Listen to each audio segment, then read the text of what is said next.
এখানে ডাক দিয়া বলে, ও আল্লাহর পয়গম্বর হযরত শামুয়েল, আপনি একটা কাজ করেন, যুদ্ধ করতে হলে একজন বাদশা দরকার। আপনি তো পয়গম্বর, আল্লাহ তাআলার কাছে দোয়া করেন আল্লাহ তাআলা যেন একজন বাদশা পাঠায়, শাসক পাঠায়, যার পতাকা তলে আমরা একত্রিত হয়ে আমরা ঈমানি বলে যুদ্ধ করে আমরা এই পত্তলিকদেরকে পরাজিত করে আমরা ফিলিস্তিনকে বিজিত করে আবার যেন আমাদের তাবুতটাকে আমরা ফেরত আনতে পারি। জোরে করেন আল্লাহু আকবার। আপনি এমন একজন শাসক, একজন বিচারক, একজন আমির, একজন বাদশা আল্লাহর কাছে চান। আপনারা বলেন তো, শাসক নিযুক্ত করেন, বাদশা নিযুক্ত করেন যিনি, তিনি কে? আরো জোরে বলতে হবে, তিনি কে?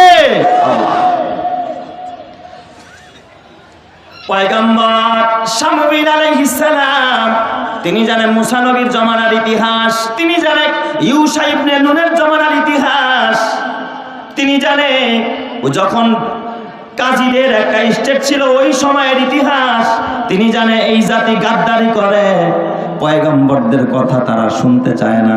তখন নবী বললেন, শোনো, আমি যদি আল্লাহরে বলি আর আল্লাহ যদি কোনো বাদশা পাঠায়, এটা অসম্ভব কিচ্ছু নয় যে তোমরা যুদ্ধ করবা না।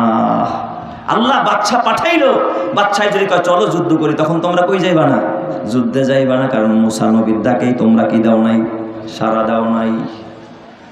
এই কথা বলার পর ওরা কি করেন, আপনি যুদ্ধ করবো না মানে? আমাদেরকে বের করে দিয়েছে, আমাদের সন্তান হত্যা করেছে, অবশ্যই আমরা যুদ্ধ করবো। আপনি খালি একটু একজন বাদশা নিযুক্ত করে দেন, আল্লাহকে বলেন নিযুক্ত করতে, তার নেতৃত্বে আমরা একত্রিত হয়ে একতাবদ্ধ হয়ে আমরা যুদ্ধ করব। জোরে কান্না আল্লাহু আকবার। আমাদের মধ্যে কিছু বাইরে এখন কয় এই হুজুররা খালি এক হইতারে না। ইসলামপন্থীরা যদি সব মুসলিম দেশগুলো যদি এক হইতো, তাইলে আমরা তাদের সাথে একত্রিত হয়ে জালেমের বিরুদ্ধে লড়াই করতাম, ইসরায়েলের বিরুদ্ধে লড়াই করতাম। এমন আফসোস আমাদের অনেকের আছে না? নাই। কিন্তু আমি যদি বলি, বাংলাদেশের মধ্যে একজন আলেমের কথা যদি বলি, হ্যাঁ ঠিক আছে, আমাদেরকে আল্লাহ তাআলা ধরে নিলাম যে অমুককে আল্লাহ তাআলা নেতা নিযুক্ত করছে, তুমি তার মাননি, ও মামুনুল হক দূর, ঠিক না? ঠিক। যদি কয় সরমানার ফিসা কয় দূর, এই তো আন্দোলন নিয়ে ফুরে রয়েছে, দূরপাত। খেলাফত কয় না, এই তো মজলিসের বিরোধী। কয় তাহলে জমিয়ত কয় না, আর এইটাও তো মানা যায় না, ঠিক না? ঠিক। ঠেলা ঠেলে আছে না নাই? আরো জোরে করা নাই, মুলামা উম্মতের মধ্যে ঠেলা ঠেলে আছে না নাই? হযরত মুসা পয়গম্বরের ইন্তেকালের পর, হযরত ইউশা নবীর পর শামুয়েল আলাইহিস সালাম আল্লাহর কাছে বলেন, আল্লাহ আমার এই কওমেরা জালেমের বিরুদ্ধে লড়াই করতে চায়, তুমি একজন বাদশা পাঠাও। আল্লাহর কাছে যখন দোয়া করলেন, আল্লাহ তাআলা জানায় দিলেন, ও হযরতে শামুয়েল, তুমি জেনে রাখো আমি আল্লাহ এই উম্মতের জন্য হযরতে তালুতকে আমি আল্লাহ বাদশা নিযুক্ত করলাম। চিৎকার মেরে কন্না আল্লাহু আকবার। তালুতকে বাদশা বানায় দিয়েছেন কে? আল্লাহ। এই কথাটাই সূরা বাকারার শেষের দিকে আল্লাহ বলেন, وقال لهم نبيهم إن الله قد بعث لكم طالوت ملكا। ও কওমের লোকেরা, আমার আল্লাহ তালুতকে তোমাদের জন্য বাদশা বানায় দিয়েছে, তোমরা তার নেতৃত্বে লড়াই করবা। খেয়াল করেন, তালুতকে নেতা বানাইছে। তখন কওমের লোকেরা কি কয় জানেননি? ক্বালু আন্না ইয়াকুনু লাহুল মুলকু আলাইনা ওয়া নাহনু আহাক্কু মিনহু। আরে তার থেকে তো আমরাই বেশি যোগ্য। এই লোকটারে আমাকে বাদশা বানাইলো, ফকিন্নির বলা। সৈয়দ বংশেরও না, শেখ বংশেরও না, চৌধুরী বংশেরও না, এই গরিব বংশের একটা মানুষরা আমাকে নেতা বানাইছে, এটা আমরা ওয়ালাম ইউতা সাআতাম মিনাল মাল। এত মাল নাই, এত টাকা পয়সা নাই, ফকির গরিব মানুষ, এই বেটা আবার কেমনে নেতৃত্ব দিব? তার মানে ওই সময়ের বনি ইসরায়েলরা মনে করছে নেতৃত্ব আসে কিসের দ্বারা? মাল দ্বারা। মাল নাই, এই জন্য বেটা নেতৃত্ব দিতে পারবে না। ঠিক বনি ইসরায়েলরা যেই কারণে ধ্বংস হয়েছে মালের পিছনে পইরা, এই যুগেও দেখবেন আসল মানুষের মূল্য নাই, সৎ মানুষের মূল্য নাই। অসৎ মানুষ যারা অসৎ পথে টাকা কামায়, দেখবেন তাদের মূল্য আর নেতৃত্বের কোনো অভাব নাই। কথা ঠিক কিনা? যুবক ভাই, হাতে পায়ে ধরা বলা যায়, হযরতে শামুয়েল আলাইহিস সালাম তিনি ডাক দিয়ে বলেন, ইন্নাল্লাহা আস্তাফাহু আলাইকুম। আরে এই ব্যক্তির তো আমি বাদশা বানাই নাই, আল্লাহ নির্বাচন করেছে। ওয়া যাদাহু জিসমি, শুনে রাখো এই ব্যক্তির মাল নাই, সম্পদ নাই, ঘর নাই, বাড়ি নাই, প্রভাব প্রতিপত্তি নাই, কিন্তু আল্লাহ তাআলা তার ইলম বাড়ায় দিয়েছে। ওয়াজাদাহু বাসতাতান ফিল ইলমি, দেখেন ইলম দ্বারা যে মর্যাদা বাড়ে এর উদাহরণ দেওয়ার জন্য এই ঘটনা বললাম। ওয়াজাদাহু বাসতাতান ফিল ইলমি, আল্লাহ তার ইলম বাড়ায় দিয়েছে, আল্লাহ তাআলা তার ইলম বাড়ায় দিয়েছে। মাল নাই তাতে কি আসে যায়, তার ইলম আছে। ওয়াজাদাহু বাসতাতান ফিল ইলমি ওয়াল জিসমি, এবং তার দেহটাও ভালো আছে, দৈহিক ক্ষমতাটাও ভালো আছে, মুজাহিদ হিসাবে যুদ্ধ করতে পারবো। তাহলে একটা মানুষকে বাবা শুধু সম্পদের ভিত্তিতে আপনি নেতা মানতে পারেন না, ক্ষমতার ভিত্তিতে নেতা মানতে পারেন না। নেতা মানতে হলে ইলমের ভিত্তিতে নেতা মানতে হয়। আর নেতা মানতে হলে যে আল্লাহর রাস্তায় সঠিক পথে জিহাদ করতে পারে তাকেই শুধুমাত্র নেতা মানতে হয়। কথা ঠিক কি না? ওয়াজাদাহু বাসতাতান ফিল ইলমি ওয়াল জিসমি। এ আমার বাবা, খবরদার খবরদার, হযরত শামুইল আলাইহিস সালাতু ওয়াস সালাম যখন এই কথাগুলো বললেন, ওরা ডাক দিয়া কয়, এই তালুতকে যে আল্লাহ বাদশা বানাইছে, ও শামুইল আমরা মানি না, আমরা নিদর্শন চাই। এটা তুমি বানায়া কইতেছো, বানায়া এই যে আমাকে বাদশা, এটা মানি না, এর আলামত চাই, নিদর্শন চাই। হযরত শামুইল ডাক দিয়া বলেন, ওয়াকালা লাহুম নাবিয়ুহুম ইন্না আয়াতা মুলকিহি আইয়াতিয়াকুমুত তাবুত। ওই যে যেই তাবুতটা সিনায় নিয়েছিল পত্তলিকেরা, আল্লাহ তাআলা এই হযরতে তালুতের বাসার সামনে আল্লাহ তাআলা ফেরেশতা দিয়া তোমাদের সামনে আবার সেই তাবুতকে ফিরাইয়া দিবে। সুবহানাল্লাহ। ফিহি সাকিনাতুম মির রাব্বিকুম, এর মধ্যে আছে তোমাদের রবের পক্ষ থেকে প্রশান্তি। ওয়াবাকিয়াতুম মিম্মা তারাকা আলু মুসা ওয়া আলু হারুন, এবং এই তাবুতের মধ্যে আছে মুসা আলাইহিস সালাম এবং হারুন আলাইহিস সালামের রেখে যাওয়া নিদর্শন। এই তাবুতকে তাহমিলুহুল মালাইকা, ফেরেশতারা বহন করে আবার তাবুতের বাসার সামনে নিয়ে আসবে। কেমনে এই তাবুতটা আসলো, তাফসীরের কিতাবে লেখে, এই তাবুত যখন ওই পত্তলিকেরা চুরি করলো, ওরা প্রথমে তাবুতটাকে নিয়ে মন্দিরের মধ্যে রাখছে। আল্লাহ তাআলার কুদরতের কারিশমা দেখেন, যেই মন্দিরে ঢুকাইছে মন্দিরের মধ্যে আল্লাহ এমন মহামারী দিয়ে দিয়েছে, প্রত্যেকটা মূর্তি ভাইঙা একবারে চূর্ণ বিচূর্ণ হইয়া জমিনের মধ্যে গড়াইয়া পড়ে গেছে। জোরে কোন সুবহানাল্লাহ। ওরা মন্দির থেকে নিয়ে কয় তাইলে গোয়াল ঘরে ঢুকা, গোয়াল ঘরে ঢুকাইছে, গরুর মধ্যে এমন রোগ হইছে, সকালবেলা উঠে দেখে গরু মইরা পচা গন্ধ বের হয়ে গেছে। ঢুকা আসতে মানে উঠ মরে গেছে। ঢুকা শস্য খেতে, শস্য খাত কইরা শেষ হয়ে গেছে। নিছিল বরকতের জন্য আল্লাহ তাআলা গজব বানায়া দিছে। সুবহানাল্লাহ। যখন সবাই বলেন তো সব কিছু করে নেওয়ালাকে। এবার ওই পত্তলিকেরা মিটিং করছে, না রে এই তাবুত রাখলে সব মইরা শেষ, কি করা যায়? কয় তাবুতরে ফালায়া দে। কয় কেমনে ফালাম? কয় একটা গরুর গাড়িতে উঠায়া দে, এই গাড়ি নিরুদ্দেশে চলতে থাকুক, যেখানে খুশি সেখানে নিয়ে যাবে। একটা গরুর গাড়িতে উঠায়া দিছে। সকালবেলা ওই দিক দিয়া দুইজন ফেরেশতা আইসা গাড়িটারে তাকায়া তারা হাঁকায়া হাঁকায়া ওই যে তালুত যারে আল্লাহ বাদশা বানাইছে তার বাড়ির সামনেই না লাগায়া দিছে। চিৎকার মেরে কন্যা আল্লাহু আকবার। ওরা সকালবেলা উঠা দেখে, আরে আমাগো শামুইল নবী যারে কইছে বাদশা বানাইছে, আর বাড়ির সামনে আমাকে কি আইসা গেছে? তাবুত আইসা গেছে, তাবুত বাক্স আইসা গেছে। এবার নারে সত্যি তাহলে শামুইল একজন আল্লাহর মনোনীত একজন বাদশা, এর মানতে হবে। তাহলে এবার আমরা জালুতের বিরুদ্ধে লড়াই করব। যখন তাবুত দেখছে গো শক্তি বেড়ে গেছে, একজন আর দুইজন নয়, তাফসীরের কিতাবের মধ্যে লেখে ৮০,০০০ বনি ইসরাইল রেডি হয়ে গেছে যুদ্ধ করার জন্য। জোরে কোন আল্লাহু আকবার। কত হাজার? ৮০,০০০। এর মধ্যে সবাই কিন্তু পাক্কা মুমিন না। ওই তাবুতের শক্তিতে অনেকের শক্তি বেড়ে গেছে, তাবুত এসে গেছে। এখন আমরা গণজোয়ার ৮০,০০০ রেডি হয়ে গেছে। হযরত শামুইল আলাইহিস সালাতু ওয়াস সালাম এবং তালুত যে মুসলমানের বাদশা ডাক দিয়া বলে, আমার কওমের লোকেরা খবরদার খবরদার, এই যুদ্ধে যাওয়ার সময় আমার আল্লাহ কিন্তু তোমাদেরকে একটু পরীক্ষা নিবে। পথিমধ্যে কিন্তু একটা নদী আছে। ইন্নাল্লাহা মুবতালিকুম বিনাহার, আল্লাহ তাআলা একটা নদী দিয়ে তোমাদেরকে পরীক্ষা নেবে, তোমরা পিপাসার্ত, খবরদার। ফামান শারিবা মিনহু, কয় যেই ব্যক্তি ওখান থেকে পানি পান করবে, ফালাইসা মিন্না, সে আমাদের দলভুক্ত থাকবে না, যুদ্ধে যাইতে পারবে না।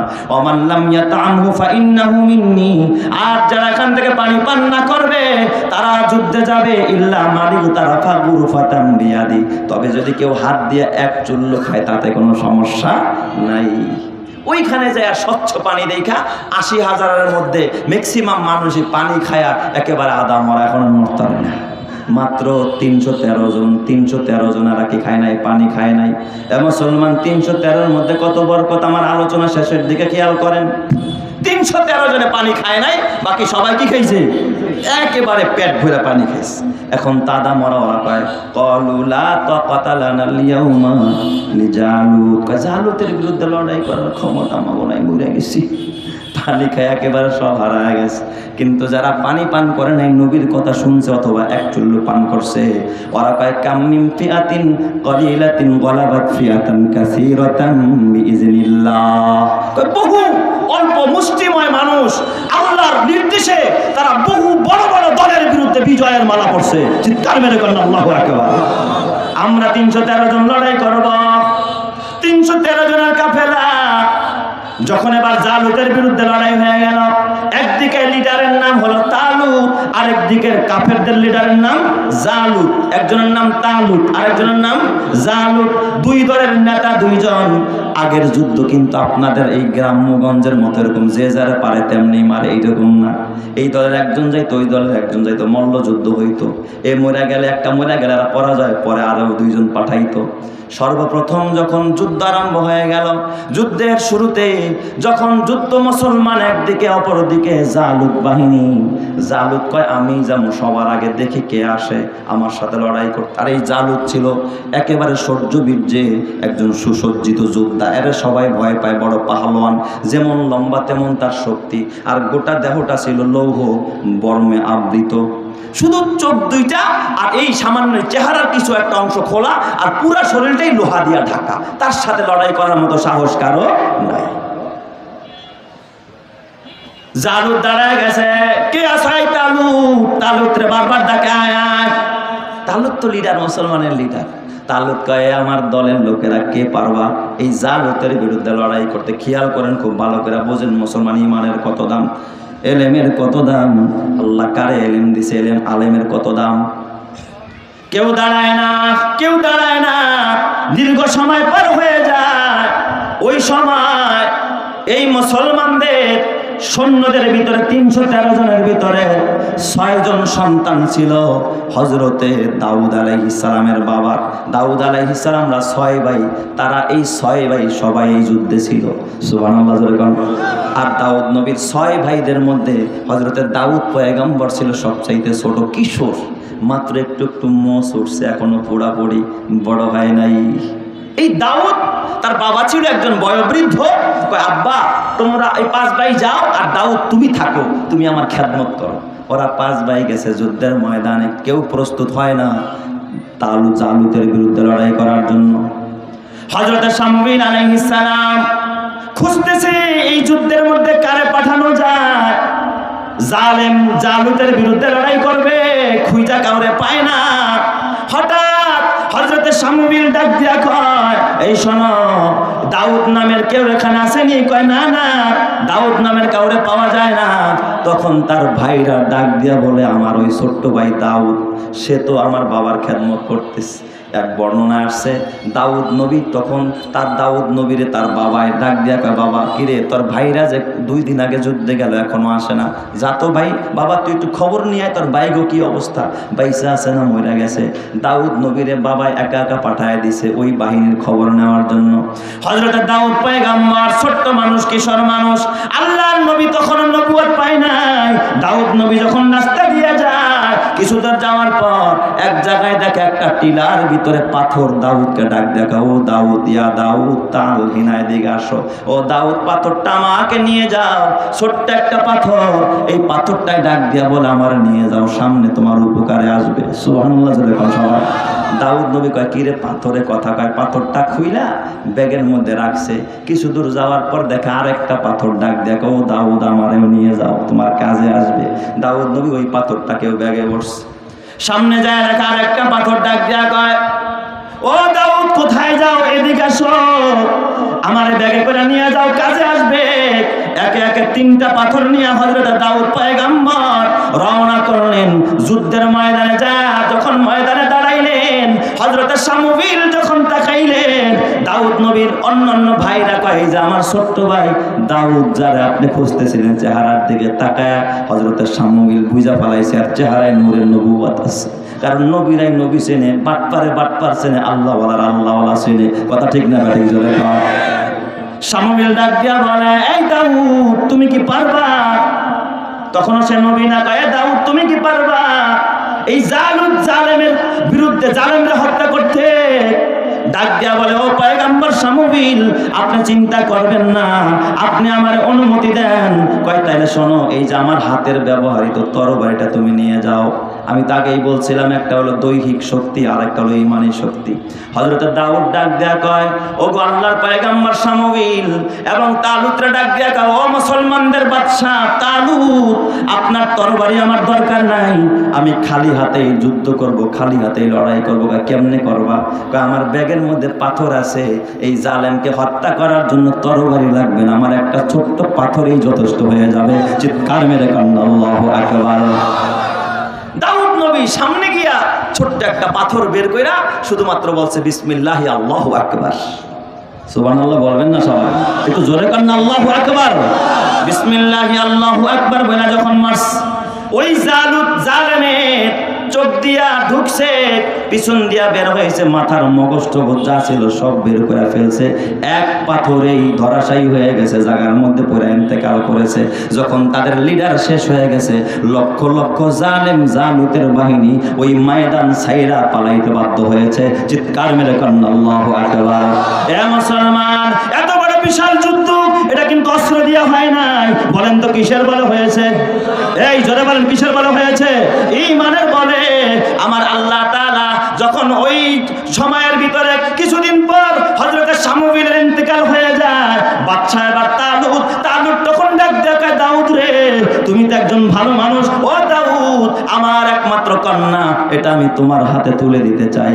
ওই তালুতের মেয়েটা বাদশার মেয়ে বিয়া দিয়া দিছে কার কাছে? হযরত দাউদের কাছে। আল্লাহ তাআলা বলে, আমি আল্লাহ ওই দাউদকে ওই সময় আমি আল্লাহ নবুয়ত দান করে দিলাম। শুধু নবুয়ত দিলাম তা না, আল্লাহ তাআলা পৃথিবীর জমিনে নবীদের ভিতরে সর্বপ্রথম বাদশা হযরতে দাউদ পয়গম্বরে বানায়া দিলেন। চিৎকার মেরে কান্না আল্লাহু আকবার। এটা কিন্তু ঈমান দ্বারা হয়েছে রে বাবা। এই জন্য যদি ঈমানের অধিকারী হও তোমারও দাম বেড়ে যাবে, যদি ইলমের অধিকারী হও তোমারও দাম বেড়ে যাবে। আর যদি ঘরে ইঞ্জিনিয়ার ঢুকাও, ঘরে যদি ডাক্তার ঢুকাও, ব্যারিস্টার ঢুকাও, দাম বাড়বে কিনা আমি জানি না। দুনিয়ায় সামান্য দাম পাইতে পারবা, বলবে ইঞ্জিনিয়ারের বাবা, বলবে ডাক্তার সাহেবের বাবা, বলবে মন্ত্রী সাহেবের বাবা, বলবে ওসি সাহেবের বাবা, কিন্তু কবরে গেলে 2 পয়সার লাভ হবে না।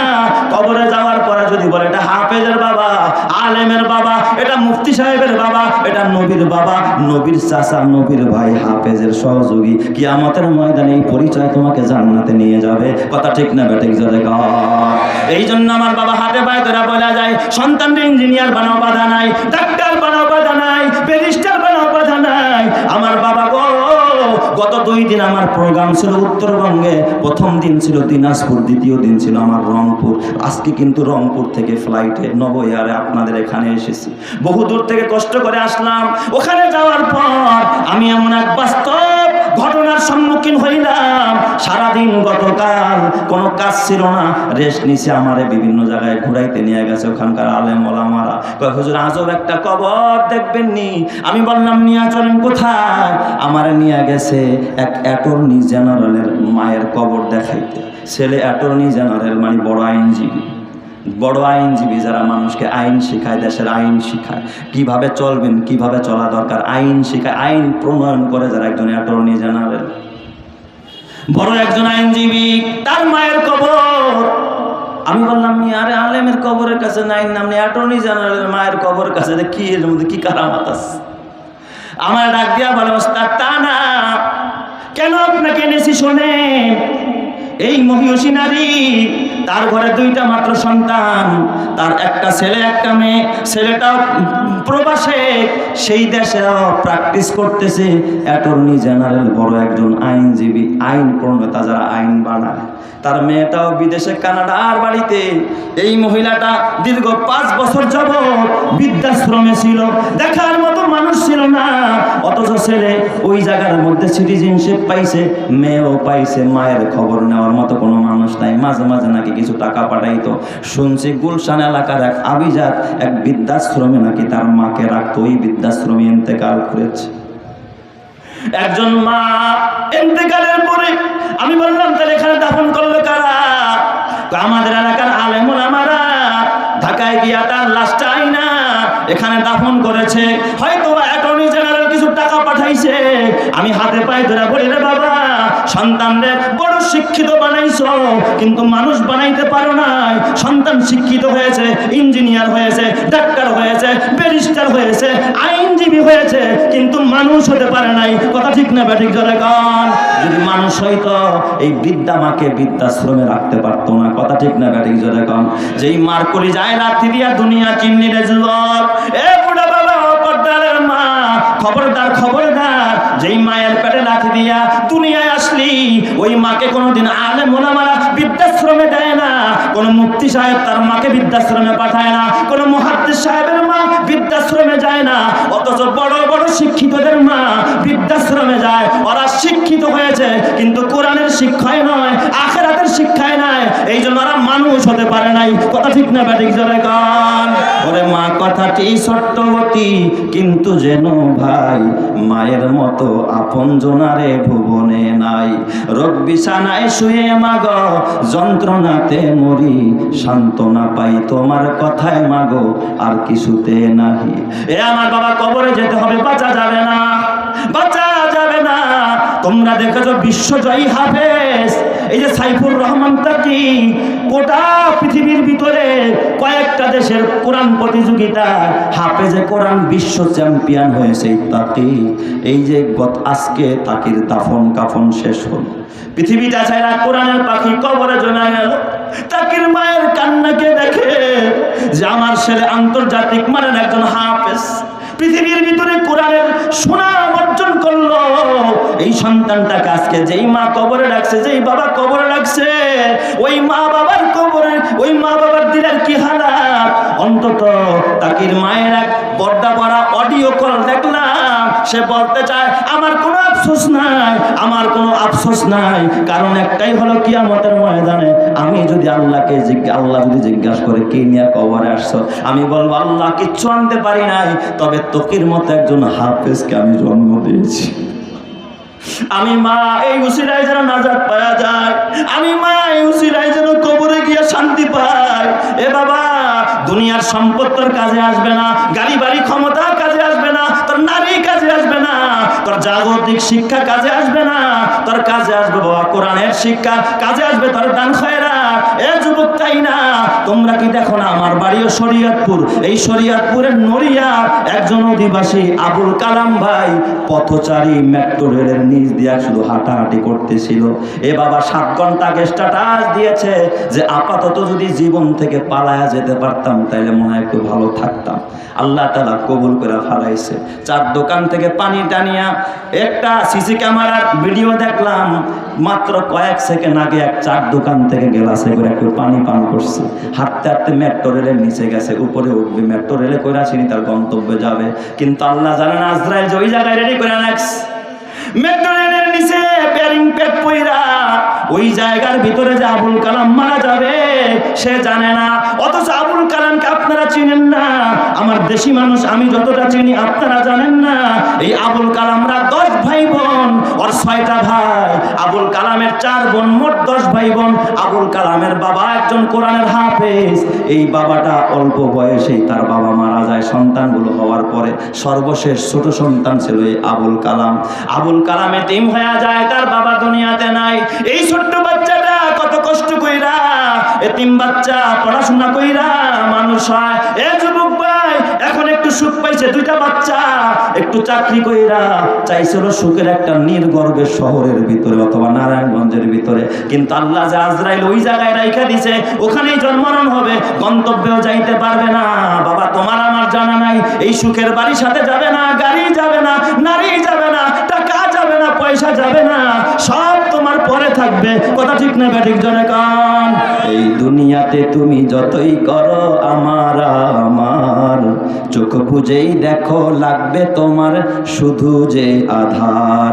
যাদের প্রেমেতে তুমি গো আজ হলে দিওয়ানা, এরা জেনে নাও কেউ কবরের সাথী হবে না। যাদের প্রেমেতে তুমি গো আজ হলে দিওয়ানা, এরা জেনে নাও কেউ কবরের সাথী হবে না। কেউ বুঝা তোমার নিবে না সেই হাসর ময়দানে, কি আমল তুমি করলে নিয়ে যাবে সেইখানে। ফুল ফোটে যেমন ঝরে তেমন খোদার বাগানে, আয়ু কতক্ষণ কার এখানে কে বলো জানে। তাই থাকতে সময় নাও বুঝে ভাই জীবনের মানে, সব আছে লেখা দেখে না ওই আয়াতে কোরআনে, সব আছে লেখা দেখে না ওই আয়াতে কোরআনে। এই মহল কোঠা সোনা দানা সব পরে রবে, এই সব কবরে নিয়ে গেছে কে বলো কবে। এই মহল কোঠা সোনা দানা সব পরে রবে, এই সব কবরে নিয়ে গেছে কে বলো কবে। 2 গজ জমি কয়েক গজের ওই সাদা কাফন, শুধু এইটুকুতেই হবে তোমার জেনে নাও দাফন। যা পুঁজি তোমার এখনো তার বুঝলে না মানে, কি আমল তুমি করলে নিয়ে যাবে সেইখানে। ফুল ফোটে যেমন ঝরে তেমন খোদার বাগানে, আয়ু কতক্ষণ কার এখানে কে বলো জানে। আল্লাহ তুমি কবুল করো জোরে কানা আমিন। এই জন্য আমার বাবা হাতে পায়ে ধরা বলা যায়, এই আবুল কালামের মতো তোমার আমার জীবন কখন যেন থমকে দাঁড়ায়। আজরাইল যে কখন দাঁড়ায় রয়েছে তোমার জানা নাই। ছেলে বিদেশ পাঠাইবা নাও যাইতে পারে, আবার বাবা বাড়ি করবা নাও করতে পারো, কিন্তু কি নিয়া কবরে রওনা করলা? পারলে একটু সদকায়ে জারিয়া দিয়া তারপরে কবরে যাও, আখিরাতের কাজ করে কবরে যাও। তোমার কবরকে জান্নাতের বাগান বানাবেন কে? এই আমার বাবা যেই মসজিদের দোতলায় বসলাম, মসজিদের সামনে শুনলাম ওয়াল মেরামত করা হবে, মসজিদের সংস্কার হবে, লক্ষ লক্ষ টাকা লাগবে, ইট লাগবে, রড লাগবে, সিমেন্ট লাগবে, বালু লাগবে। এই জন্য আমি বলি কবরে যাইবা ওই ইটা দিয়া কবর পাকা না কইরা, যদি কোন আল্লাহর বান্দা পারো মসজিদের এই অংশ মেরামতের জন্য, ওয়াল করার জন্য, যেখানে দাঁড়ায় মানুষ নামাজ পড়বে, তুমি যদি পারো যে হুজুর ইনশাআল্লাহ আমি 5000 ইটা দিব, আমার কবর পাকা করব না, আমি 5000 ইটা দিয়া মসজিদটা পাকা করে দিব, ওয়ালটা মেরামত করে দিব, কসম আল্লাহ কিয়ামতের ময়দান আল্লাহ তাআলা এই দানের উসিলায় তোমার ডান হাত আমলনামা দিবে, আল্লাহ তাআলা জান্নাতের মেহমান বানাবে। জোরে কান আমিন। সর্বপ্রথম কে পারবেন যে হুজুর আমি 5000 ইটা দিব ইনশাআল্লাহ, হয়তো 5 12 60,000 টাকা হবে, 12,000 করে যদি 1000 ইটের দাম হয়, কে পারবেন? 1 নম্বরে বলেন তো, একটু হাতটা উঠান। কে দিবেন? যে একবারে না পারেন, কাজ হইতে থাকবে আর আপনি দিতে থাকবেন। একটু হাতটা তুলে ওয়াদা করেন, কার ছেলে বিদেশে আছে, কে দিবা ইনশাআল্লাহ? নিয়ত করো ভাই যে আমি আস্তে আস্তে ইনশাআল্লাহ 5000 ইটা আমি এই কাজের জন্য, অথবা 60,000 টাকা আপনি আস্তে আস্তে করে দিবেন। 6 মাসও দিতে পারেন, 1 বছরও লাগায় দিতে পারেন। টাকা দিয়েন বা ইটা দিয়েন। সর্বপ্রথম কোন মানুষটা নিয়ত করবেন, আল্লাহ আমি মুসাফির, ভাই একটু দাঁড়ান, একটু কষ্ট করে দাঁড়ান, ভাই দাঁড়ান, একটু কাছে আসেন, ভাইটা একটু কাছে আসতে দেন, আপনার সাথে একটু হাতটা মিলাবো, আমি একটু মুসাফা করবো, আসেন। হাফিজুল মাতুব্বার ভাই, নারায়ে তাকবীর। আয় আল্লাহ হাফিজুল মাতুব্বার ভাই 5000 ইটা আল্লাহ তুমি কবুল করে নাও। হাফিজুল মাতুব্বারের দান সদকায়ে জারিয়া বানাও, আল্লাহ হায়াতে বরকত দাও, তার মা বাবারে মাফ করে দাও, আল্লাহ কোটি কোটি টাকার মালিক বানাও, ডান হাতে আমলনামা দাও। আল্লাহ হাত মিলায় গেল।